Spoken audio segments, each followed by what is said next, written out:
Jim, would you like to offer a prayer for us? Sure. I like to pray. We do it at St. Christopher where I go. It's a piece of Jewish history. It's interesting now it's Rosh Hashanah, but it's from the Passover service. I play with it, add words and move it around, but you may recognize the form of it. It's for this. Loving God, you give us potatoes and on the table tonight, who knows, maybe some vegetables. Occasionally we get some seafood and it would be enough. But then you bring breads and desserts and that would be enough too. And my God, the work that goes into all this, so much work, that would be enough. But we want more. What we really want is to be sure that your presence is here among us, between us, around us, above us, so that we can know God's presence in the smallest of things and the largest of things, because we have work to do. And so may we be fed tonight in order to do our work. We got work to do, you know it. And we got to have the energy, not only from the goodies on the table, but from one another. If you could say amen to that. Amen. Thank you, Jim. Hi, everyone. I think I know everyone, but there are a couple faces maybe not, and that's exciting always. So I'm Margaret Chapman Pomponio, and delighted to have our friend and my mentor and family, practically, Reverend Jim here with us. And let me introduce Terry, who has her hands full. Terry Bird, who is our outreach manager at West Virginia Free. Oh, nice. Helping me out in the kitchen. And so, Jim, I know sometimes, usually he's at a loss for words, but he's planning on talking. But I find them. I find them. So he has pledged to me that if I need to keep us on track, that he'll Yes. wrap things up, because also our new rector, not new anymore. I'm old. And old soul at least, has to head out at 7, and that is actually our end time anyway, and we don't want him to miss anything, and he's booking it to the Book of Mormon. That's right. Stay as long as you need, but my wife and I got tickets whenever we did, so I say, yes, Rosemary, I'll meet you there. Before you go, I say it to you, What? and I'm going to say it to you all. This man has been a pastor to me. Really.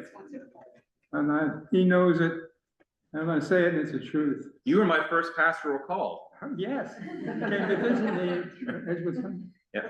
I knew that you all here who are members of this church, you got somebody special. Thank you. So enjoy your evening. Well, I'm going to have dinner with you and hear you first. But then And so without further ado, good Reverend Jim, take it over. Talk about questions. I've been reading a Middle Eastern Palestinian writer who says this: some people are smart, they know the answers. Some people are wise, they know the questions. Okay, I get chills because I didn't say it, he said it. And he said it as a Palestinian man who suffered. Okay, let's get down to it. And I do welcome the comments back and forth. In my class on Wednesday, which I had today, I said, I started off by saying, okay, now I'm not here to lecture you. Maybe I'll bring some information, but I'm here, or to convert you. I'm here to get you to talk about the things that mean something to you. And there's nothing so small that you can't raise it in here, or so large, because everything goes. Right now we need to be talking with one another. We really do. Sometimes people say to me, "Are you preaching to the choir?" Yeah, damn right. The choir needs to hear this message. The people who are working at this need to raise the questions and come to common organizing together. John Lewis's words are so real. I had a chance in my ministry to work with him. And, you know what he said. He said, make noise, and then organize and make good trouble. Oh, I love those words. Okay, let's start. I'll kick it off. I am going to say something about the history of around birth control, and more than that, really. As it's been true for us as Episcopalians in this country, and as it is now, and how it was true, what was true here in this church, and in the church that brought me here from Martinsburg. And also I'll bring in a little Anglican church history. It goes back to the 1930s, which I think you'll find very interesting. So, okay, here's how I'll start you. I'll start you here at St. John. I came here from Martinsburg, West Virginia. And I was an assistant, did college work. And then because we were at our doorstep, there was a Black Episcopal Church right down the street, a little church mission. And the neighborhood was being impacted by urban renewal, Negro removal. And so right away, I was not just being with students at St. John's College and the Naval Academy, and doing some coaching there too. But I was involved in the neighborhood in which things were changing, and got called here. And now this community here, this wonderful place, Canal Valley, and this church, you had a party for me. I hope you don't have this kind of party. It was a textbook war. Most of you don't know what that was about. We're having a replay of it right now. Very much so. It was a battle over textbooks in school. And some here know that battle. I'm not going to spend much time with that at all, except to say that one of the battles that came at that time 50 years ago was the question of, we didn't call it this, but now I'll call it, women's reproductive rights, women's reproductive freedom. And that's what we're looking at right now, because the powers that be, and I'm not being paranoid, you know it, we're not paranoid, they are out to get us. They are out to get us. And they love to get after the women, because this is a heavily populated, testosterone-driven male president. And I say that with all the people who are around him. And that's what's driving it. And so we still have battles to fight. Okay, I came here because in Martinsburg, I was a new priest. And I didn't get much training at seminary, although I got great training in conflict. But I sure as hell discovered it quickly, because in terms of women, the church is made up of large numbers of women. And so I've had a lot. I had no sister. Didn't have a lot of experience with women, to say that to you. That was real experience, real knowledge. And so one of the first things I ran into in Martinsburg was the question of a woman who would come and talk to me. In those days, by the way, if you had to go to a priest or a minister to get this kind of conversation. And so I had women coming to me to talk about abortion. They wanted to talk about adoption. They wanted to talk also about keeping a baby, a child. All these things were conversation pieces. And so what do? I discovered the Clergy Consultation Network. It's historically an incredibly important thing, organization. And it was out of New York City. It was started by Howard Moody from Judson Memorial Church in Greenwich Village. He got together rabbis, Christians, people from all different places to form a network, because in those days, a woman could go to New York City and get an abortion. Couldn't get one in West Virginia, and lots of other places, but it was New York. So confronted with all that, I thought, And then lo and behold, had a little humor in this, I hope. Lo and behold, I get a letter from a guy named Corky Harden, who was a chaplain at Marshall, inviting me to a meeting here in Charleston. Remember, I'm in Martinsburg, at which he's calling church leaders, clergy together. There were about 15, 16, 17 of us from around the state to come to a meeting in Charleston at First Presbyterian Church. I found that interesting. And so I came down and flew down out of Washington and flew down here because the guest was Howard Moody from the consultation service in New York City, helping women. And he met with about, I'd say, 16, 17, 18 people of us clergy from around the state. Because we needed to talk with them about what to do with women coming to us. By the way, remember, we didn't have any women clergy in those days. And we could do a discussion here of my involvement with the Philadelphia 11. Not well worth knowing about. Yeah, could you say a word about the Philadelphia 11? Okay. Philadelphia 11 were 11 women in the Episcopal Church who wanted to become priests. They felt called to be police. They had to come up against some police in the church. And what they did was, to put it in just a few words, they went to Philadelphia and they had a couple of bishops who were willing to lay hands on them. And they became priests. They were called at first irregular. Ain't that a neat term? We're going to begin to see you okay, but right now you're irregular. Yeah. Those women were brave women. One of them was Carter Hayward, who I had a lot of work with her. We talk, by the way, every Monday morning now. She's in North Carolina. I won't lose that contact for the rest of my life. And they were brave, wonderful women. And I got connected with them because through a magazine called The Witness. It was a magazine with Episcopal stuff on it, but it wasn't an official position. And I got to be a writer and on the board and I am up there doing this work with the clergy consultation. They had us clergy in various parts of the state that we would be the ones that women would be told, if you're an Eastern Panhandle, go see him. There's somebody down here, go see her, know her, so him. So I became the person in the Eastern Panhandle who women would come to talk about the city.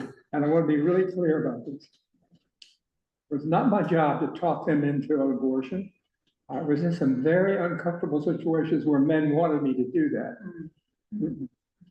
I want to know what they wanted to do. Some women that came to see me got an abortion through the Clergy Consultation Network to New York. Some wanted to put the baby when born up for adoption. Fortunately, there was a connection in Baltimore. I came out of Baltimore, and near Johns Hopkins Hospital, adoption, Episcopal adoption.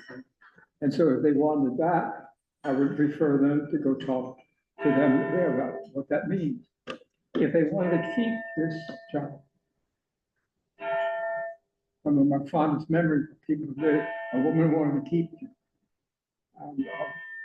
And in those days, women that wanted to do that, many of them were sent off quietly. Yeah, remember? Sent off quietly someplace where no one had to deal with it back home. And we didn't do that. I had members in my parish who said they would be willing to house someone who wanted to do that. I went through an adoption with one child with family, West Virginia family. So that was nobody telling you what you have to do. These have to come from the questions that people bring. By the way, I would say, when we're looking for something in life, an answer, it will find us. I live out that ethic. I want this, I want that, I want to go here. However, the answer will find you. That's deep. Okay, so, clergy consultation network, work with these women, and then lo and behold, the senior warden from this church, God bless this church. Now, got this two wonderful man. God bless the church. Do any of you who are here from the church remember Paige Henley? Yeah, you remember Paige? He was a lawyer here, and I could write a book about Paige. He came to the convention in Morgantown, and he heard me say things about accepting Martin Luther King Day, not easily accepted anywhere. We did pretty well with it here, but he then sought me out at the Mountain Hotel. Yeah, we sat and talked, and he said, you should come to Charleston. And I won't get into the dynamics of all that, but that's what happened. And I got called here. It was one of the greatest gifts of my life. Really. And I brought my family. And I was here from 75, 74, before, all the way to 1982, when I left here and went to Ann Arbor, Michigan. Kind of like the West Virginia football coach. Anyway, so Judy and I, pick it up here now. I decided my work was done in Delaware. That's where I did my last work. And my way of working in my own mind as I look at my life now, about 7 or 8 years as director of the church, it's time to say, have I done my job? If it's time, probably time to leave. If I haven't done my job, probably time to leave. So I came here. One of the great gifts then was to go to a rally downtown, brand new here, in which this woman right here was visible to us speaking out around women's issues. God, they will find you. And that was the beginning of an incredible connection with her. And the wonderful women and men who support this work. So, okay, I'm going to stop in a second here. What we had here, it's important to know this, was a law on this. Remember, what I did with people with Clergy Consultation Network was against the law. I'll make a strong case tonight for civil disobedience and ecclesiastical disobedience. Yes. So what we did here, when I came here, was to welcome the gay and lesbian community in this church, in this very room, so that these walls could talk. They were isolated, they were closeted, they were scared, they couldn't come out to their own ministers, and they found a way to this church. And that was the beginning of this church. Get it? This is sort of like crossing of the Red Sea. This is kind of like a miracle. This church sponsored the beginning of the Women's Health Center here. You know about that organization, I know. Yeah. Ramsey Moncure. It was born in this building, in an office upstairs, right down the hall from mine. They asked, we had a Planned Parenthood grant, some people did, and they said, the people who met me knew my history from Martinsburg, and they said, do you think they could have an office to bring what then became the Women's Health Center? That was the upstairs. Nancy Talbot, you know, Nancy, oh my God, what a wonderful, she's just been honored by the Rockefeller Foundation for her work with health. She is a saint. And she was the first person I worked with up here. They had that office down. I was not doing the work. The first women who came together here, Joe McDonald, a group of women, they had their meetings upstairs in the Molly Warwick room, and they would do them on Saturday, and I would go down the hall trying to listen in to see what they were doing in there. And what they were doing was creating a women's health center. God, that the church would do that. What guts they had here, in a time when courage is hard to find. Think of the courage of this church.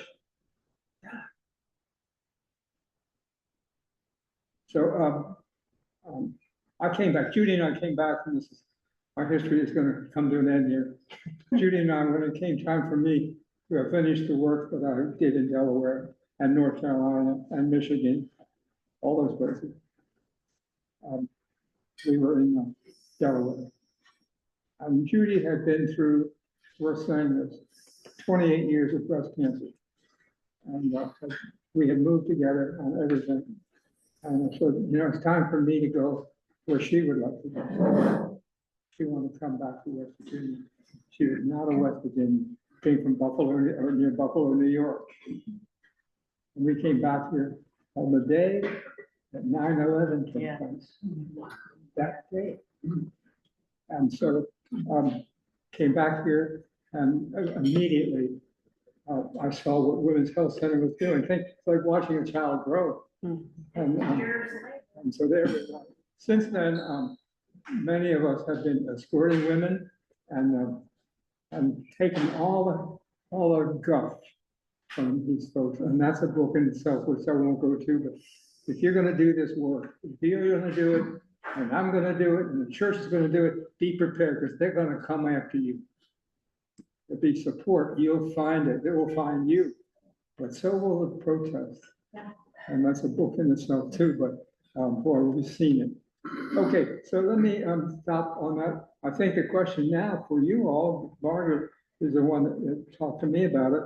What's the future now for St. John's, perhaps Clergy Consultation Network, and for getting the religious community more and more involved in women's reproductive, call it rights, call it freedom, either way you want to call it.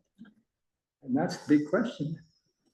Well, I've got before we go there, can we ask you, when we talked last week or so, you were talking about the tenets of Episcopalianism sort of leading to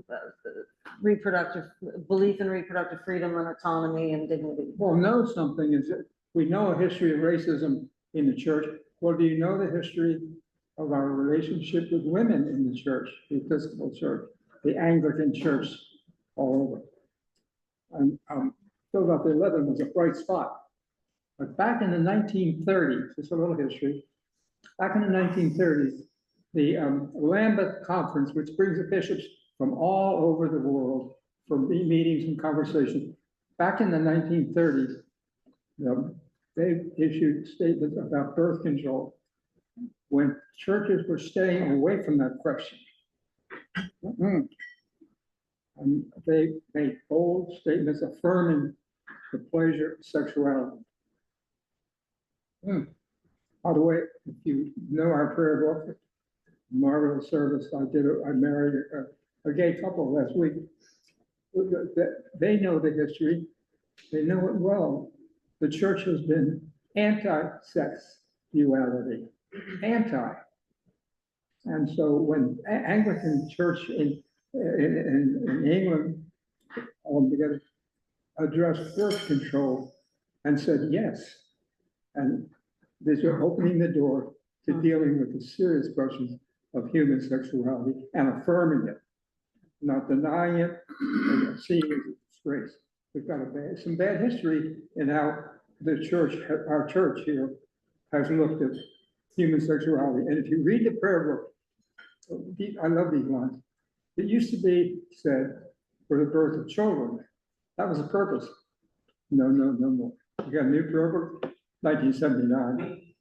It says, starts off by saying, human for pleasure.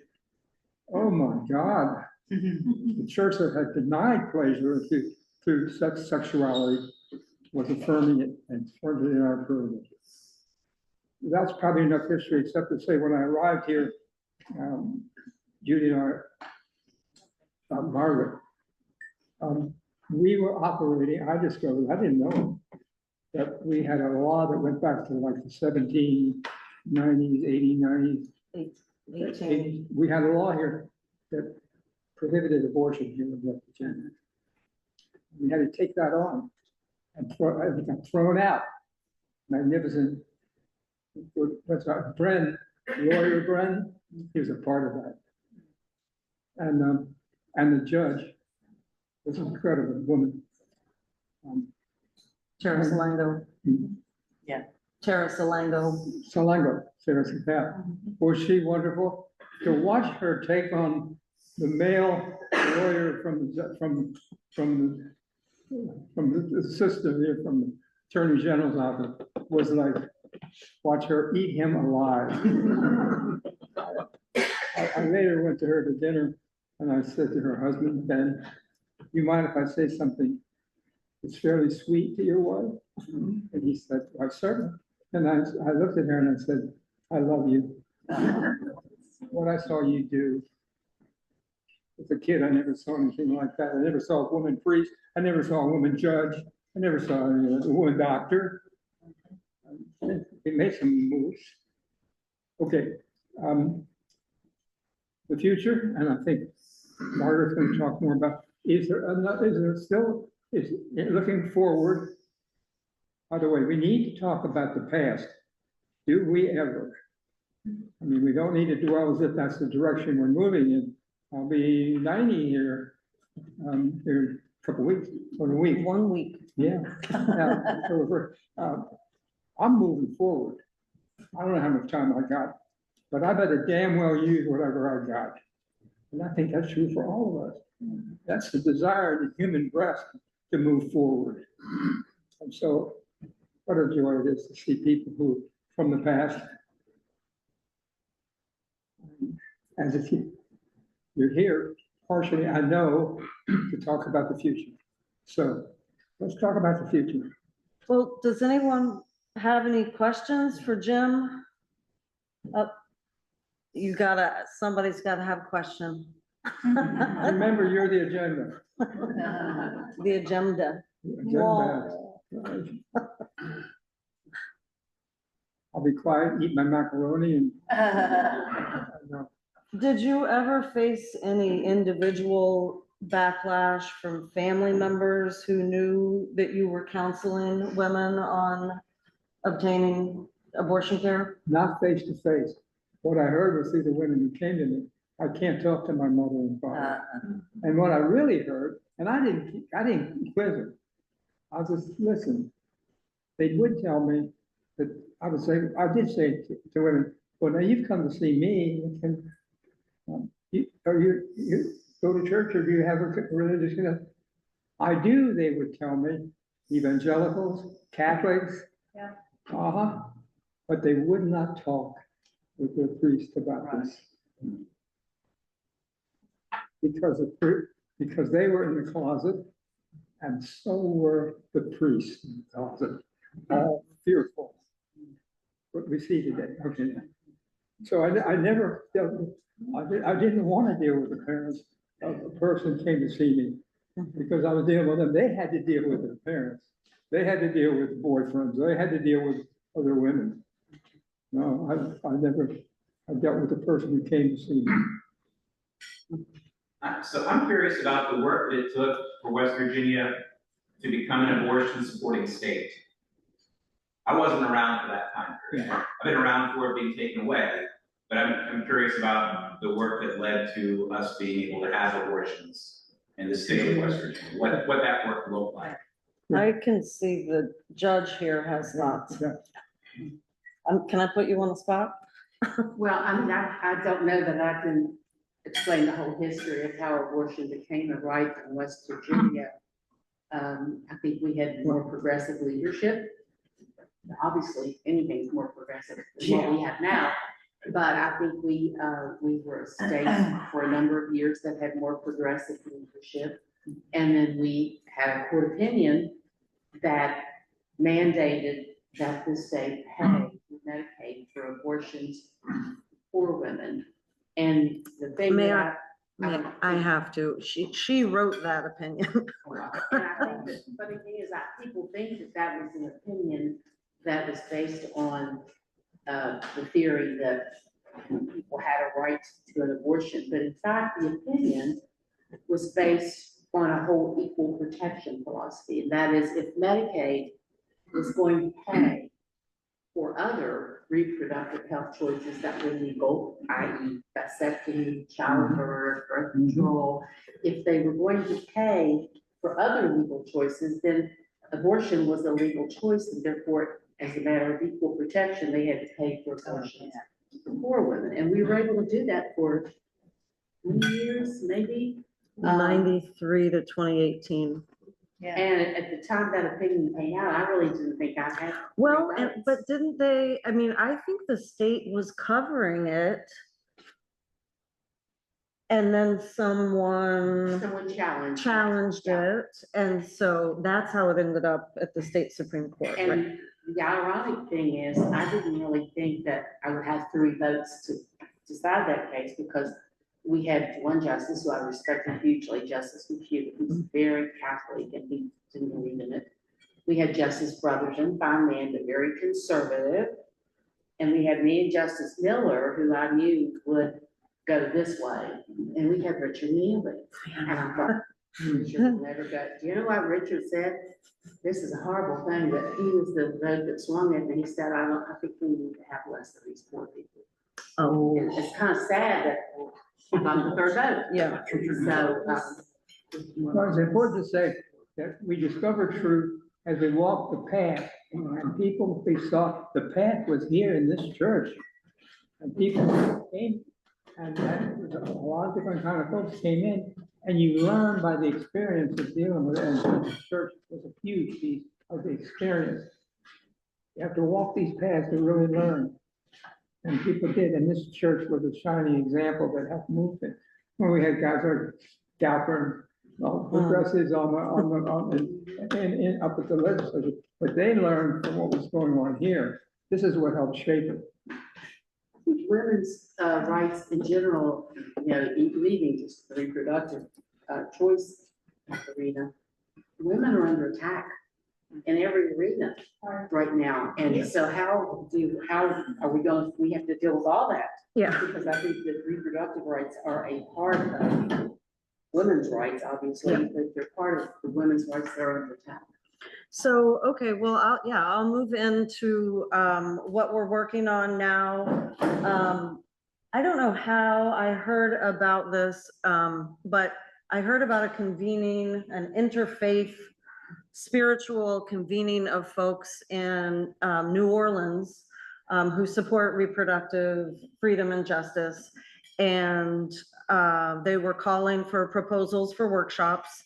And so I called my buddy here and said, hey, Jim, you know, what do you think about doing this panel with me? And so we put together a proposal, and the conference folks got back to me and said, well, actually, would you all mind joining with a panel? Because we want to talk about rebooting the clergy consultation service. And I should back up. So we had been talking about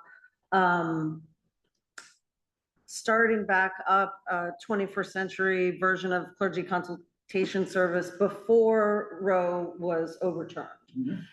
Because it was already difficult, obviously, for people to get abortions in West Virginia.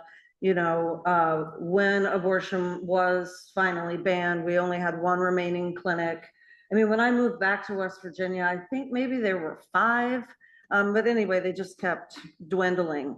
So we wanted to help people anyway. So then, of course, when it was banned, it was like, you know, hair on fire, gotta go. And so they said, well, we're already doing that work too, join with us. So we met up with folks from Catholics for Choice, National Council of Jewish Women, Faith Choice Ohio, and we sat on a panel in New Orleans, and it was really, he was the only There aren't that many, original members of the clergy consultation service around. But we're staying, we're staying around a lot longer, we ain't going anywhere. Yes. You said Jim is turning 90 soon, right? I did. 1990, oh, I'll be 90, yeah. Yeah. October 1st. So we went down there, and now the work has continued. I'm part of this work group, and we have been planning this monthly series called Faithful Futures. I hope you all have heard of it by now. I know you St. John's parishioners have, because we talk about it every week. But we're getting it off the ground. I had a great meeting with Father Eric here and Cindy Briggs Biondi, and of course Jim, to talk about, we made lists of clergy that we thought might be interested in being part of this. And so what that is gonna involve is getting clergy, well, first off, recruited and interested, and then trained on how to offer compassionate, justice-centered, support for all of the options when someone's experiencing unintended pregnancy. And the beauty of this moment, is that it is not illegal to counsel someone on abortion. You don't need to be underground about that. Also, West Virginia's abortion ban, there's no criminalization of the woman. So, you can have a self-managed abortion at home. I wouldn't trumpet it. But that's not what we're talking about anyway. So we're talking just here about rebooting the clergy consultation service. Let's say that meeting we went to there were probably, I'm guessing, 200 and some people. About 200 of them were Black women. And if you didn't believe or have some understanding that misogyny and racism go together like ugly partners, they are bound like that. You couldn't come out of a meeting and listen to Black women talk about what they've been through this. Yeah. Well, and actually, I'm glad you said that, because talking about racism and these intersections of people's experiences and lives will be part of that training, so that I think clergy and faith leaders can have a better understanding of what people are going through, to really be compassionate and sensitive. So that, well, I'm just going to shamelessly pitch for fundraising for this, because training people is going to cost money. And we're going to need to bring people, I'm hoping from Ohio, to train clergy, and we'll be able to do some of that online. But there's no greater thing than being together physically. Training over Zoom can really fill in a gap. So I will make that plug. And then, West Virginia Free, and my colleague Terry here, we do workshops all the time. Actually, Terry, do you want to talk about what you did just last night? I just got back at 11 p.m. last night after being at the West Virginia Osteopathic Medicine School, training med students on comprehensive pregnancy care and reproductive coercion in the healthcare field and across the spectrum, honestly. And yeah, it was really great. And I do that probably once a semester at least. And as time goes on, it's gotten larger and larger. Yeah, and you there were like 25? There were 30 on the second day, and there were 25 on the first day. And people came, I had one person who came with surgery with a broken arm, and one person that hobbled in on crutches. Yeah, I mean, these young people are fired up. And a few of them are gonna stay in West Virginia. We always ask that question. Yeah. Sometimes, oh, really 5? Because it was 3 the first night. Okay, good. I asked Terry like the first day, but, so, actually that gives me chill bumps. And then next week, we're gonna be going to talk to medical students for choice at Marshall University. And, anybody in here a doctor? Okay, well, there is a method of teaching people about how to extract the contents of a uterus with a papaya. There's in early pregnancy, there's a cannula and a syringe, and you extract the contents, and it is the papaya. You perform a little procedure on the papaya, and the seeds kind of emulate what contents of pregnancy would be. So Med Students for Choice does that around the country. And we have helped with students doing that for years. Actually, I used to get equipment from Women's Health Center. Sharon Lewis would let us borrow it. But Med Students get it from their national office. They send it down here. And these aspiring doctors want to know what the status of the abortion ban is. They want to know what risks they'll be facing. And of course, it is a bit bleak, and it definitely calls on, our situation calls on them to be brave. We cannot have people bleeding out because they have a pregnancy that's going wrong, and the doc is scared of This getting work with the sued. doctor, here's a good connection for you. Joe McDonald and Julia, they grew up in this church, and they're now in Maine, where heavy duty work is organizing doctors, and they've been on the board up there. That started in their education and where Jones worked, and then their daughter Julia, who is absorbing all this here. Yeah, Oh my God. And that's going on in Maine now, connected. I will get in touch with them. Yeah. I'll give money to them, a little money to them up there. Joan is is she still an escort up there? Yeah. Joe escorts Yeah. women. They love it when I get arrested. They've written to By the way, some people are having a hard time with that. And I say, someone, my friend said, sometimes you have to sit down in order to stand up. I like that.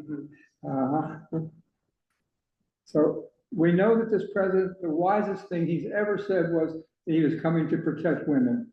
Because what we know he meant was protect women from him. Yep, Exactly. that's right. Yeah. Donna. Are you still doing the Tuesday evening Zoom? What was it? Am I called? doing it Tuesday? Remember the one that we signed up for here at church? Oh, that's the Faithful Futures. Faithful Futures. Yeah, we're on hiatus this week. Actually, I'll pull that up. You want me to do that now? Because we're about to wrap up that series. And I meant to tell you all that this is being recorded. Oh, okay. I just wanted to say that I attended We're one gonna of come get those. you. Yeah, right.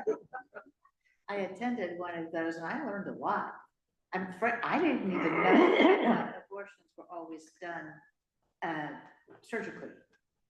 I didn't even know that there You didn't was- know that they were. I didn't know that you could take pills. Oh, I thought it was always surgical. That's how. Well, yeah, I mean, medication abortion is the most common method Yeah. now. And on plancpills.org, there's a drop-down menu on that. You can get abortion pills mailed to you in every state. Look, Terry lights up when I say that. Over 60% of abortions in the US today are with medical abortion care, so that's what would be the pills. Terry's gonna be having a table at Bridge Day. And Plan C Pills is doing, you'll love this, they're doing like a road trip around the country, and West Virginia is one of the stops, and West Virginia Free is hosting them. So that's Well, are gonna, there some states where it's illegal to take them, Plan C? Yeah, but we aren't one of those. It's illegal to what now? To take that pill or. I mean, there are some, but there aren't that many, it's a small number of states. Some doctors to even, or medical She knows providers. the issue. Ramsey, did you want to, this is Ramsey with Women's Health Center, and you can get an abortion at Women's Health Center of Maryland. Yeah, so I'll push forward a few things. One I wanted to talk about was the self-managed abortion. And that is incredible. Self-managed abortion is fantastic. Plan C, medication abortion is fantastic. Any form of abortion is fantastic for people who need it, right? But it's so important to support brick and mortar clinics because like we know, your healthcare experience, you're with physicians who are experts in the care that you need and the importance of supporting the brick and mortar clinics in your community. And so all forms of abortion care is so valid, but our brick and mortar clinics, like the Women's Health Centers of West Virginia and now Maryland, are suffering. And that's across the US because it is so awesome that we can get access to Plan C pills, but there's also so much value. And I know I'm preaching to the choir, but sometimes the choir needs to hear the message. I said it's a good reverend. I'm trying to remember what the second part of that was. You, My yeah, you questions. come back to it if I'll it come pops back up. to it. What did we just say? What was the last thing? Bridge Day? Bridge Day.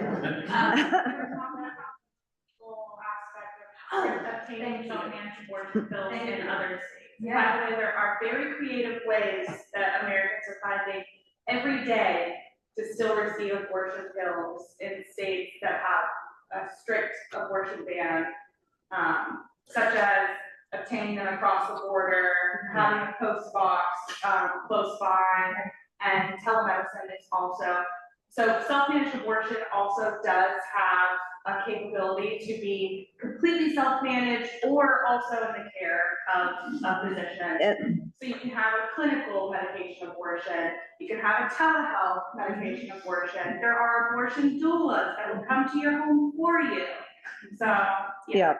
And you know, I want to say that this movement, this reproductive health rights and justice movement has been preparing for this moment for a long time. I mean, a lot of people would say to us, right, oh, you guys are acting like the sky's gonna fall. They're never gonna overturn Roe. And you're acting like, you know, we were Chicken Littles. Remember, Anduin? And Remember, I came here in 1974, 4, because that was the year I was Look what born. was going on. Roe v. Wade and the president that was being kicked out and women who were under attack in big time in those early days. You're all running around burning your bras. You know, this is the kind of crap that was going on in the early 70s. And now check it out now. Yeah, I mean, the backlash was immediate. I mean, there was backlash before Roe even became law of the land. I mean, you know, there are a lot of people who do not want to see us move forward. And, you know, I liked to say these are the last dying gasps of the patriarchy, but we'll see. I mean, it just seems like these battles keep rearing up time and again. But abortion being banned will not stop abortion. It did not stop abortion before Roe v. Wade, and it's not going to stop it after. So what we like to say is it is up to us to make sure that folks are safe and healthy and supported, whether that means going out of state to a clinic or you know, self-managing at home. There are resources out there. There's no need, you know, the days of coat hangers are over. So, but it is incumbent upon all of us to make sure that people have that support. And the great thing is we have in our community people who are wanting to step up to the plate. And I hope that you all will be some of those folks also, because we really need the support St. John's, you know, like Jim has said, and you all know, we have a long history where we don't shy away from controversial stuff. And now is the time for us to be bold. And I will tell you, doing this work has actually been more invigorating to me. I mean, this particular work on abortion access with the faith community has given me a lot more energy and inspiration that I really needed in these really, really difficult times. And you know, I invite you to share in my invigoration and build something with us. You know, I mean, things are being torn down. And so now is the time that we need to build. Here's the thing, can't go too far with it, but Marshall University was mentioned. Marshall University now has a chapter of Turning Point. That's the organization that Kirk was headed. They now have a chapter over in Marshall. They're planning on 60,000 chapters around this country. That's the agenda of the man who ordered flags half-mast. Yeah. That's the order that Kirk was. His wife now is the chair of that. This work is going, and Trump has said it'll go on now bigger than, better than ever. And I Now, think Trump is using this to really silence people and take away our freedom of speech and civil rights. there's a chapter coming up, there's a chapter in Marshall. Now, when she said, forgive him, you couldn't help it. I mean, honestly, you just have to say it. Wait, no, what? Forgive the man who did the shooting. Yeah. That's an incredible, wonderful thing that she said. However, I want to know when Trump, he's going to be working his agenda. He likes the death penalty. When he calls for the death penalty of this young man who did the shooting, she's forgiving him. Well, let's put everybody to forgive him. Let's make sure we put them to death. She's going to be tested with that. Well, he got up immediately after she spoke and talked about he hated all That's this. right. He wanted to go. He did not like it. Yeah. Did you see the way he embraced her? He held her. He's creepy. Makes me sick. Yeah. Okay. How are we doing on time? We got 6:37. What can we, okay, Terry. There is another Faithful Futures training thank series you. coming up September 30th for grounded, resilient, responsible risk discernment for reproductive justice action. Wait, say it again. Grounded, resilient, responsible risk discernment for reproductive justice action. There you go. Perfect. Isn't And that? Margaret can send you the link if you want to register, just blow Margaret's phone up. Yeah, well, and if you, thanks, Terry. Actually, I mean, I would welcome you while blowing my phone up. But I think they're also on the West Virginia Free website under events. So if you go to wvfree.org, it's there on the website. They're an hour long and they're from 7 to 8. It'll be a Tuesday evening. Oh, so that's next Tuesday. Yeah. Yeah. I can't believe it. Yeah, and that'll be the last one. And so the vision there is that is the launching point. You evaluate your risk, you figure out how to evaluate if there's a risk. You know, am I living in Texas and things are really dicey? You know, California looking pretty. West Virginia, a little dicey, but we've got latitude, you all. We can't sit around and be scared. So. There's a long history of marvelous, courageous women in West Virginia. Do we know it? We need to know it. Women who have been brave women here, Appalachian women. I can't wait for the Vice President to come visit here. I call Is him. he coming? He's I coming. call him faux hillbilly boy. Yeah. I can't, he won't come near this place because he'd have to deal with people who are really working at these issues. Come on to town. We'd love to see you come. With love, says the man that would counsel the protesters outside Women's Health Center. You did, with love. Yeah, yeah. So, so this, Kirk's people are organizing 60,000 chapters of his followers. What are what are we doing to counter that? That's- What's that's the happening? big on Well, I mean, this the is part of college it, right? campuses? Yes, but we're talking about this now, because you are the agenda. But what are we doing for the college campuses for the young folks who are so, I mean, he's appealing to the youth. Remember, it was a chaplain at Marshall University that brought Howard Moody down here and called us clergy together. Sound familiar? That from Marshall University, Dorothy Hart. So it can happen, it can happen. I mean, I think, you know, as a former college campus activist where I got my activist legs, and you know, we were the only feminist organization in this tiny college in Colorado. We organized Gunnison's first pro-choice march and rally in a little cow town. And some people didn't like it. We faced backlash, and students are gonna keep doing that. Yeah. You know, I mean, there are a lot of fired up young people. It's not just the No. Charlie Kirk set. I mean, just like Terry was saying, even at the medical school, 30 people came out. So things are absolutely happening. I mean, and you name any issue. You know the prayer You know, book? you can get plugged in. Some of you know the prayer book, wherever 2 or 3 are gathered together, the Spirit is present.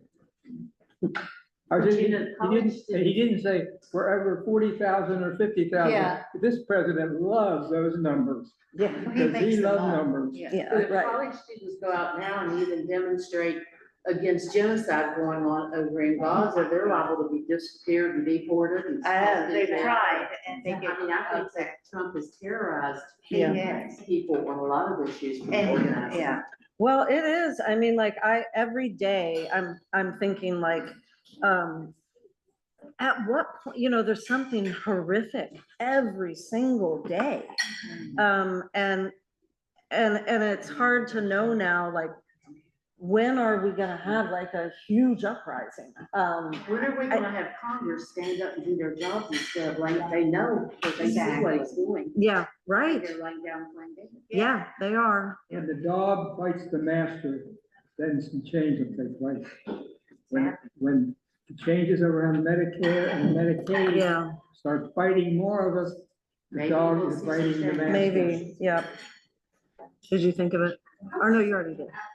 Like thinking about what Dawn said about like the uprising of college students, and then what you added about, oh, there's fear of that, you know? Yeah. And it's like, to me, when you said that, my mind immediately started going, and I was like, okay, let's think it through. Fairness, ACLU, let's get together, let's go infiltrate some college campuses Exactly. together. But that's then there's exactly. also fear, like Yeah. a fear of, my God, what if we do this? We have such an aggressive Republican supermajority. Yeah. And Lord knows we're the targets already. Yeah. And so it's like, man, and another thing too, it all falls on our shoulders. And that's what's so frustrating, is that we have all of these supporters, and like, how do we do more together? So it's not just the same people doing everything. Well, I think also, I mean, something that I've struggled in terms of, like, all of this work takes funding, and I'm not getting into another funding pitch, but what I will say honestly is what we know that we need to do, and my former coworker Andrewin's here knows that I've been trying to raise money for years to go into communities that we're not in and have the conversations with regular West Virginians who, when you really sit down and talk with them, they're not really anti-abortion. They'll say they're pro-life, but if you have a conversation with them, it turns out they may not like the idea for themselves or whatever, but they don't want to make the decision for somebody else. But, you know, I do think that a lot of our progressive movements are too stuck in places like Charleston, Morgantown, Yeah. Huntington, you know. But then to counter that, we have to go to those communities, because that's where the money is. Yeah. Because we are overworked and under-resourced. Yeah, that's right. Yeah, we're supposed to be everywhere. Yeah. It's true. I hear that. Yep. Although Citizen Action Group, I'll get you in a second, Kitty. Citizen Action Group is doing some good deep canvassing on Medicaid right now, actually. And so they're educating people, softening the ground, and I think, to your point, getting people ready to be fired up and channel that energy in a positive direction. Okay, Kitty. Thank you. Reverend Jim, I would like your advice on this. I've been working in activism for a very long time, and I think a lot of people who are involved in activism know that the longer you're in it, the more your hope kind of wavers. Sometimes it comes back, sometimes you get a deficit for a while. And I just am curious for your advice, how do you keep hope alive, especially when every day there seems to be another reason not to be believed? Recognize that they're trying to wear us out. They're trying to wear us out. And me, just personally me, just keep trying. Because I ain't gonna get worn out. The people I worry about, the people who really have to worry, who don't have housing, who are homeless, who are women who can't get, I'll keep my eye on that. Am I gonna get weary in this? Come on. Yeah, we do get weary, and we need one another because they are coming after us. That's real. It's in his 2025 plan. He's told us what he's gonna do, and he's doing it. If you're part of a liberal organization, they're gonna come after him. And if the organization, and by the way, if you are connected to that, yeah, us. I say, as I said to someone at breakfast this morning, why don't they do that? Arrest 400 of us. Oh, that'll really work for them. Oh, yeah? Just try it. It turns out if they come for our TV guys, then we get really upset. There's a great line from Bernstein's Mass. He's a Jew who wrote the Mass for the beginning of the Washington Cultural Center, of Kennedy Center. Judy and I heard it, and there's one line in there that haunts me. The young man gets up and sings it the only way that Bernstein could do. He wrote such interesting music. This man says, "Oh, back up your bold men and women. No, laugh them up for a century or so. But what you can't do," and he was writing out of a religious perspective, what you can't do, you cannot kill the word of the Lord, the word of justice and mercy and truth. You cannot do it. Lock us all up. Not that everyone should go to jail, but if you're going to raise your voice, be prepared. Look, we got to stand together, and because if they're going to come for you today, come for you tomorrow. And then where are we? Surely we must hang together, trying from, or we'll hang alone. And No, it we're not almost- going to do that. It almost feels like it's going to be up to individuals, because I've been shocked at how the institutions of our society, like major educational institutions, major law firms, all these things just capitulate, bend the knee right away. And then there's never an eye after it gets 13 million or 25 million on ABC, wants more money off them now. Yeah.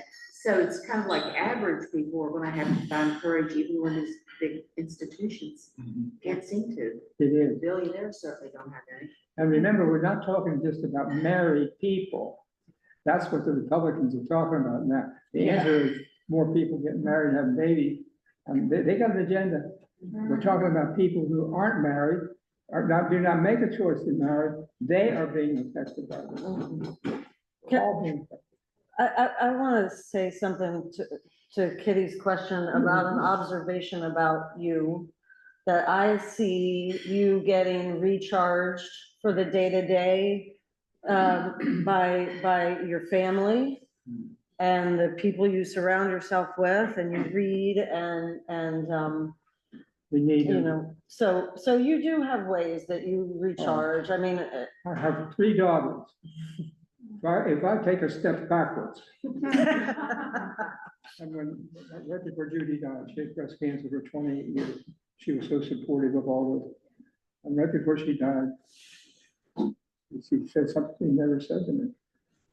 I said, I'm gonna die before you, Judy, tonight. She said, no. I always worried that someone would shoot you.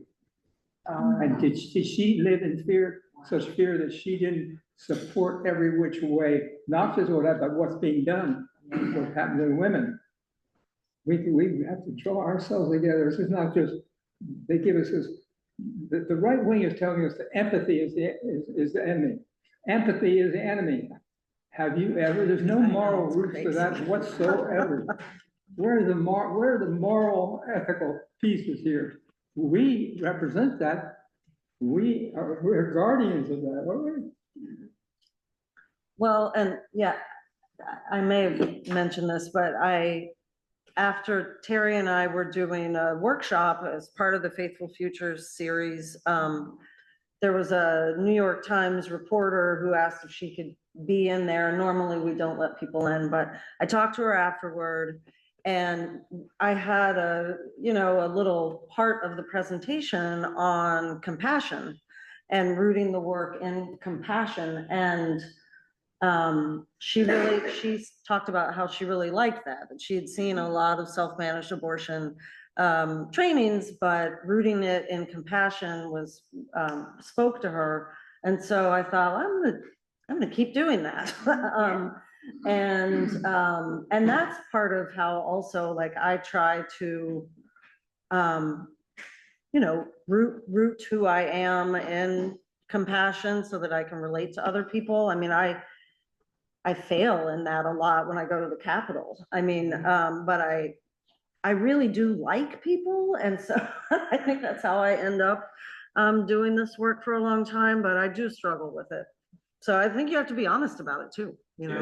The other piece to that, Margaret, is not allowing the hate to fuel us, not allowing the anger and resentment towards the other, but allowing the love to fuel us. I think hateful things die, hateful enterprises die, but the love will always win out. Yep, I think so. It's easy for me to get caught up in the hatefulness of it. How dare you? And I do it too. But I'm at my healthiest, most authentic self when I'm preaching in the pulpit, now the pulpit on love, and not against the other. Yep.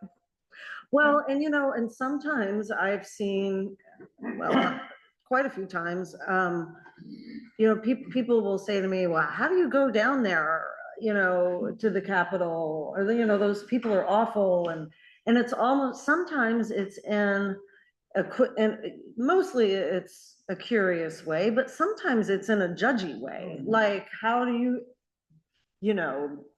deign to get into the mud with these people? And it's like, well, I mean, we have to keep talking to each other. Do any of you recognize the name Derek Evans? Oh. You probably remember him. Derek Evans, I've known for a dozen years or more. He would be right in front of my face, calling me Satan and telling me I'm going to hell, and I've got videos of it. So he was well known here. He laid hands on one of our people too, a woman. Oh. Derek, you don't do that. So this crowd had been around for a long time. Well, we sent in video of Derek to the FBI when he went into the Capitol. And told Phil Kapler he was the nut. He's not a legislator. Yes, he was. He was. Yes. And then he ran for We were watching it because a coworker of mine followed this guy and followed a lot of the people that were attacking us, and so and he was dumb enough. Pardon me, I know that's not nice, fathers, but dumb enough to video himself going into the Capitol. And so we were watching it in real time. Yeah. Doing my work at the Women's Health Center, escorting women, being there with you all. The former director, wonderful woman of the center, I would say hello to these people every morning. Hello, Derek, how are you this morning? How's your wife? And the director of Women's Health Center said, stop it, Jim. Don't do that. Don't talk to them. It's just going to encourage them. I mean, We have to recognize that we're up She'd against say a those real damn enemy fools. force here. Didn't They're she? real. Remember she'd say, those damn fools. Okay, well, we wanna, have some dessert with you, before we have to wrap things up. Any last minute burning questions? It's 5 to 7. Look at what we've done here. Oh, you've done a lot here. Very In, good. in the church, where, and it's, everybody, whether they go to church or not, we have a day, 1st of November, when we remember All Saints. And I remember All Saints Day, we remember the people who have been important. I put it this way, everyone in this room has fingerprints on you, people who have shaped you. Take time to remember those people. We've had to go through some grief around all that, but people have shaped us. And if you tell your own story to one another, who helped shape you, Lewis? Because there's fingerprints on you, they, like pottery, they help make you where I came from. And keep talking about how we've been shaped. This woman right here, in this parish, you know it now, don't go humble on me now. You've been such an example in this church. So, I remember you being such a model for courage. And when the family came in Christmas Eve for the children's service, there was a sign on our church door that said the Ku Klux Klan is watching you. And, you know, I sat there in the pew with the kids and, you know, we just really worried that you were there. And then when the women priests were ordained here, the first ones in West Virginia, I was the photographer for that. And I remember that we had a contingency plan to address people who came in to protest. United Mine Workers supplied some people to us. I did a lot of work with mine workers. Yeah. They helped protect this church at one point. We've got people all around us. If we were looking for answers, they're out there. If we're looking for people, they're out there. Yeah, that's right. They're here. Let's thank Jim. Yes, thank you, Jim.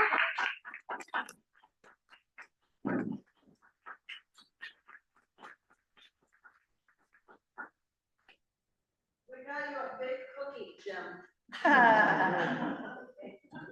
My daughters are planning to get from Ellen's a cake, that we can have it as with someone for my birthday. Ellen's makes ice cream cakes. Oh, boy. You wanna tell me about I didn't know that either. She is a dear friend of all of us here. Yes. And, Oh, somebody's gotta get a picture, please. Oh, yeah. Anybody? Thank you. How should I be like this? Yeah, I know that plate. Who's that plate? Yeah. I got it It without is, the plate. yeah. We'll move this and make it look real good. Staging. And we got three plate. Drink lots of water, that's an old guy that. Yeah. Please keep drinking your water.